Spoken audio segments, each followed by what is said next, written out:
নমস্কার বন্ধুরা, ইউটিউবে আমার সকল দাদাভাই দিদিভাইদের জানাই শুভ দীপাবলির অনেক অনেক শুভেচ্ছা, ভালোবাসা এবং অভিনন্দন। আপনারা সকলে ভালো থাকুন এবং এই দীপাবলিতে প্রচুর প্রচুর আনন্দ করুন। আজ কালী পুজো, মানে মা কালীকে ঘিরেই আমার আজকের প্রতিবেদন, অর্থাৎ মায়েরই একটা রূপ আমি ফুটিয়ে তোলার চেষ্টা করছি এই মুহূর্তে। জানি না ভিডিওটা কতটা এডুকেশন পারপাস হবে, তবে আমার মুখ্য উদ্দেশ্য সেটা হলো আমার সকল বন্ধু বান্ধবদের মধ্যে শুভ দীপাবলি এবং কালী পুজোর একটা শুভেচ্ছা বার্তা এই ভিডিওটার মাধ্যমে পৌঁছে দেওয়া। আসলে বাইরে অনেক ঢাকঢোল বাজছে, সবাই অনেক আনন্দ করছে, আমিও যাব সেখানে।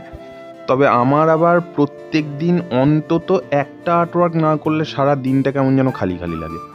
সেই জন্য ভাবলাম আজকের আর্টওয়ার্কটা এই ভিডিওর মাধ্যমে আপনাদের সঙ্গে শেয়ার করা যাক। তো যাই হোক, ছবিটা যদি ভালো লাগে তাহলে লাইক করে দেবেন, সুন্দর একটা কমেন্ট করে দেবেন এবং আরও একবার সকলের জন্য শুভ দীপাবলি ও কালী পুজোর শুভেচ্ছা রইল। সবাই ভালো থাকবেন, সুস্থ থাকবেন।